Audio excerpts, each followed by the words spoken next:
Il a 5 frères, c'est lui l'aîné, et des tas de cousins. Ils vivent tous ici maintenant, dispersés dans les 5 districts et le New Jersey. Les frères sont Dexter, il a une teinturerie à Brooklyn. Bien cherché ça. Melvin dans le Queens, il répare des meubles et il fabrique des porte-coups-feu. C'est là. Terrence à Newark, il a une quincaillerie. Turner dans le Bronx, il vend des pneus. Et Huey Lucas, il a un atelier de carrosserie dans le comté de Bergen. Non, il est pas là. Ah, à ce point-là, je vais aller voir ailleurs. Tous ces commerces sont les points de distribution et d'encaissement de la canne et de l'argent de Frank. Pour ça, Frank semble mener la vie normale et sans prétention d'un honnête citoyen. Il se lève tôt, à 5 h du matin. Il prend son petit déjeuner dans un bar de Harlem, généralement seul. Et il va travailler, avec son comptable ou son avocat. Le soir, il reste généralement chez lui, et s'il sort, c'est toujours dans les 2 mêmes boîtes, ou quelques restaurants avec sa femme, des joueurs de baseball, des amis, des musiciens, mais jamais avec des gens du milieu. Le dimanche, il accompagne sa mère à l'office. Ensuite, il va en voiture fleurir la tombe de Bumpy, tous les dimanches, qu'il pleuve ou qu'il vente. Ce n'est pas l'idée qu'on se fait de la vie d'un parrain de la drogue. Non, mais Bumpy aussi menait une vie rangée. Il a régné sur Harlem pendant des années. Vous voulez dire que Frank Lucas a pris la succession de Bumpy Johnson, Ouais, son chauffeur? ouais. Ça paraît invraisemblable. C'est bon, c'est Ah là. oui, vous trouvez. Pourtant, tout ce qu'il fait, il le fait exactement comme Bumpy l'aurait fait. Et qui Bumpy était-il le mieux à même de former? Tous les jours, il se voyait. C'est comme une famille sicilienne. Il a structuré son organisation pour se protéger comme eux. Et s'il a été avec Bumpy pendant si longtemps, il a forcément été en contact avec les Italiens. Et il a eu tout le temps d'étudier leur méthode. Mais peu importe. Je ne crois pas que ce soit Frank Lucas qui nous intéresse. Celui qu'on veut, c'est celui pour le compte de qui il travaille. Celui qui importe l'héroïne. D'accord. Qu'est-ce que vous avez de concret contre lui qui puisse tenir devant un juge? Parce que ça, c'est pas suffisant. Sans pièce à conviction, sans témoin, personne ne va en prison. Je comprends bien, monsieur. Mais je ne pense pas qu'on puisse compter sur des indices, pas dans la famille. Ou alors, il faudra avoir beaucoup de chance.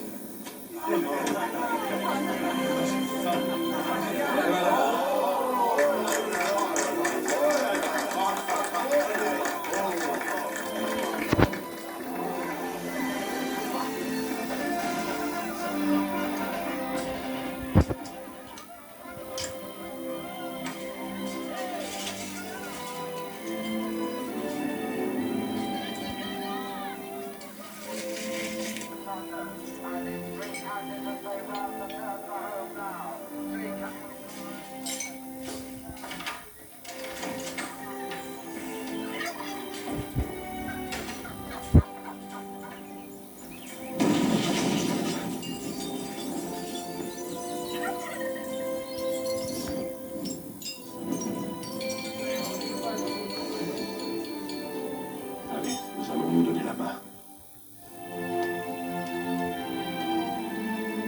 Seigneur, nous te remercions pour ce repas que nous allons partager et qui va nourrir nos corps. Nourris nos âmes de ta grâce, au nom de Jésus et pour sa plus grande gloire. Amen.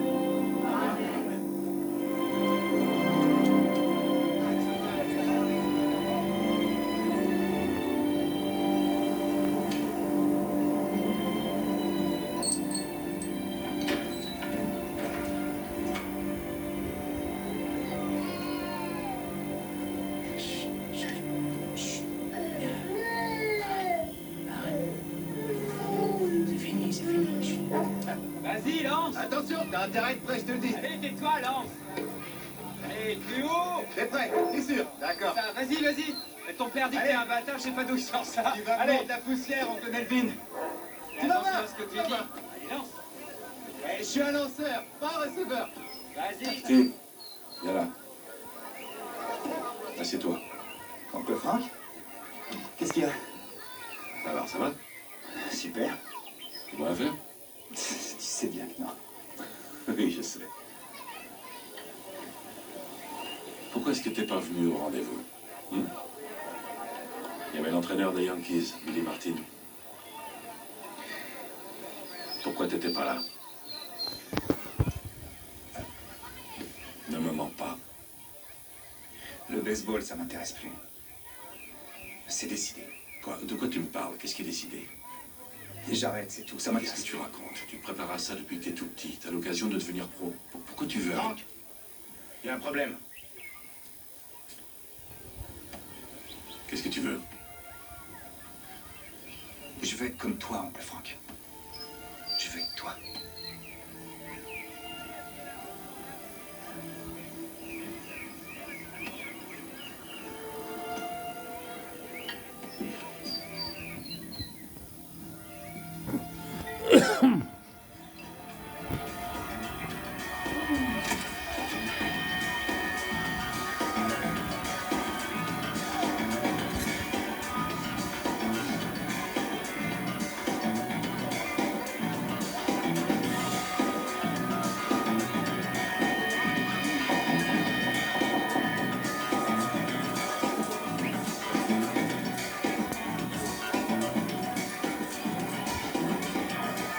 Mon ami!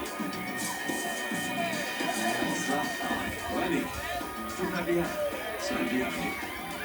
Faut qu'on se parle. D'accord, bien. Tout va bien, Nick. Tout le monde est content. Charlie, Baz, les Italiens, les autorités, tout le monde est content sauf toi. Je comprends pas pourquoi tu prends un produit qui est excellent et que tu le sabotes. Une marque. Une marque, ça veut dire quelque chose. Tu comprends? Vous allez fermer vos gueules! Continue, Franck, je suis vraiment désolé. Blue Magic. C'est une marque, d'accord? Comme Pepsi, c'est une marque, Nick. Je suis derrière cette marque, garante sa qualité. Et ça, les gens le savent. Même s'ils ne connaissent pas. De la même manière, ils ne connaissent pas le président de General Mills. Mais de quoi tu parles, Franck? Je t'explique que quand tu coupes ma canne une fois, deux fois, trois fois, quatre fois, et que tu la revends comme de la Blue Magic, c'est une infraction à la loi sur les marques. Tu comprends ça? Alors là, excuse-moi, Franck, mais j'estime que ce que j'ai payé m'appartient. C'est pas vrai. Si j'achète une bagnole et que je veux la repeindre, je la repeins. Oui, mais c'est pas la peine, c'est ce que je me tue à te dire, Nick. C'est pas la peine, parce qu'elle est bonne comme ça. Tu peux te faire largement assez de fric en la vendant telle qu'elle, parce que c'est de la Blue Magic. Si tu la coupes, t'es trop gourmand. Qu'est-ce que tu veux, Franck, que je change le nom sur l'emballage? Oui, j'insiste pour que tu changes le nom, ouais. Eh bien, je l'appellerai Red Magic. Si tu veux. Puis si c'est moins joli. Appelle-la comme tu veux, j'en ai rien à foutre, mets un autocollant dessus, mais si tu veux. Et appelle-la Blue Merdique, si tu veux. Ça m'est égal. Mais que je t'y reprenne plus, d'accord? Que je t'y reprenne plus. Infraction. J'insiste. J'aime pas ces mots. Je préfère s'il te plaît, merci, je suis désolé de t'embêter, Nicky. Ça, c'est des façons de parler quand on se pointe dans mon club sans avoir été invité. T'as compris? Mon ami.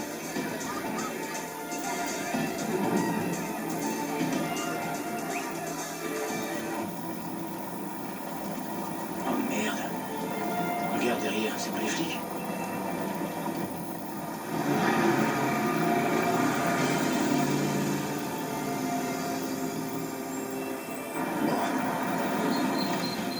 Qu'est-ce qu'ils veulent, nous mettre un PV? Il y en a dans le coffre, Franck. Quoi? De la marchandise, il y en a. Ça va, Franck? Et vous, inspecteur, Thanksgiving s'est bien passé?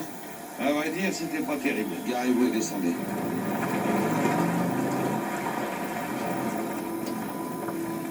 Donne-moi les clés.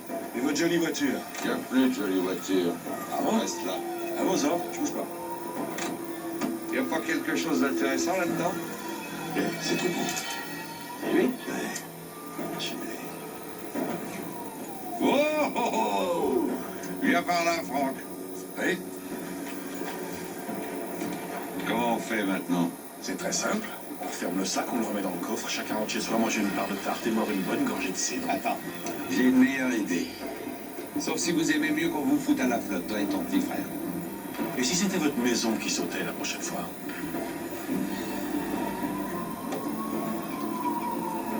J'adorais cette voiture.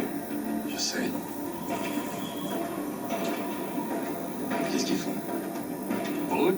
Bon, bon. Faut bien que quelqu'un se débrouille pour les œuvres de la police. Regarde-moi ça. Excuse-moi, Franck. Ça va, monte dans la voiture.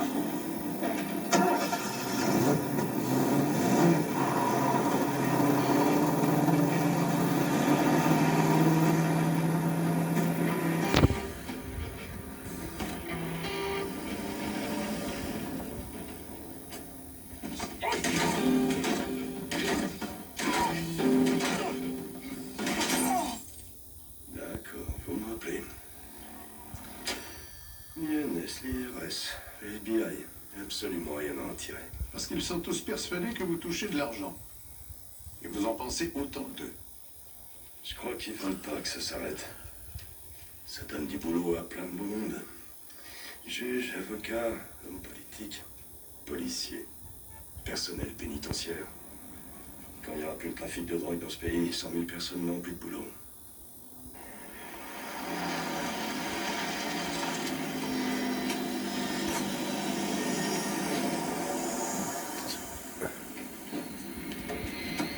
Qu'est-ce que c'est que ça, un micro-ondes? C'est une force scientifique, comme l'énergie atomique. Ah ouais. Ouais. Ça réorganise les molécules. Les molécules de quoi? De quoi?